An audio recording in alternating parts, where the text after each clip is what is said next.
Dr. Neha Dholakia presents the IOL cutting tip and forceps. Broken IOL complications have been the most dreaded complications since years. How many of us have encountered this situation?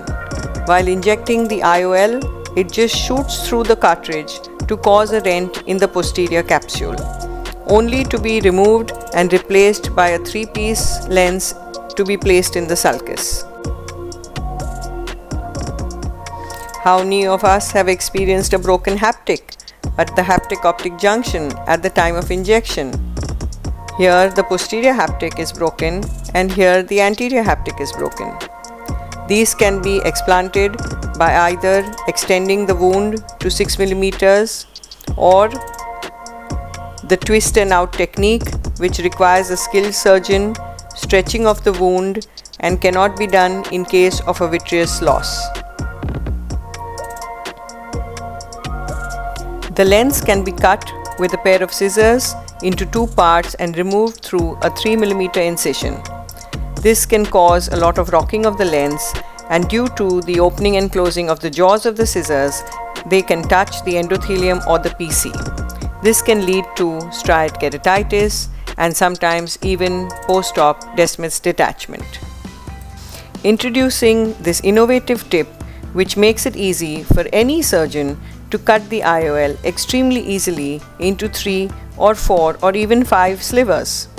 Each sliver is only 2 mm in width and hence can be easily removed and gently removed through a 2.2 mm incision without stretching the wound or extending the wound.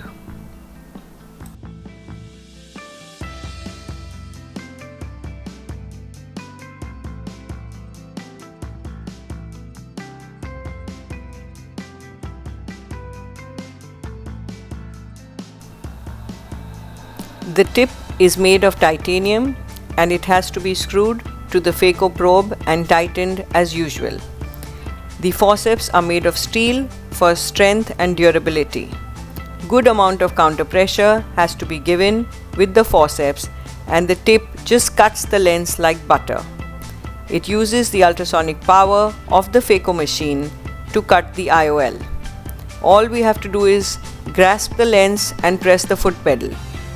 The temperatures were checked at the tip of a regular phaco tip and the IOL cutting tip and were found to be between 22 to 25 degrees Celsius. The ultrasonic power can be 30, 20 or 10, vacuum has to be 0, aspiration has to be 0, irrigation has to be on, it has to be a fixed power and non-torsional, just longitudinal. Good amount of counter pressure is extremely important. This has been used in industries since long, where mechanical blade cutting is a thing of the past and any material is cut with an ultrasonic blade.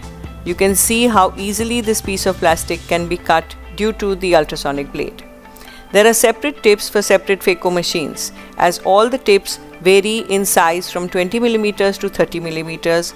There are 2 different thicknesses and there are 2 different thread types that fit into the phaco probe. Hence, these tips should not be exchanged between the phaco machines. This is a case done by an esteemed colleague of mine of a 60-year-old gentleman who was one-eyed, living in Dubai, driving every night and wanted to be free of glasses as much as possible. During the primary surgery, the injector got jammed and the surgeon had to manipulate the IOL to bring it out. This created a dent on the IOL. Though the patient was 6'6" the next day, he had a lot of dysphotopsia due to the dent. As he was traveling back to Dubai in 4 days, he decided to use the IOL cutting tip and forceps. He went through the same 2.2 mm incision and cut the IOL into 3 parts. There was continuous injection of dispersive viscoelastic to protect the endothelium. The power was only 30% on his Centurion machine. Now, if he had extended the wound to 6 mm or used a pair of scissors, which also requires up to 3 mm extension, or the twist and out technique, it would have stretched out the wound. This would have led to astigmatism and endothelial damage. Both the surgeon and the patient were thrilled on day 1 post-op as the vision was plano 6/6 no astigmatism at all. Case 2. Here is a case done by another esteemed colleague of mine for an opacified IOL. The anterior chamber was really shallow. Opacified IOLs get hardened over time. The IOL power was 32 diopters, so it was a thick IOL. Here he does not want to do much manipulation in the anterior chamber and therefore cuts at the haptic optic junction, goes through the center of such a thick IOL which is opacified, and slices it just like butter into 2 parts. This is impossible with a pair of scissors in such a high diopter IOL without touching the endothelium. So what are the indications? Broken IOLs at the time of implantation are the commonest indications. Opacified IOLs over the years that need to be explanted, dislocated or subluxated lenses.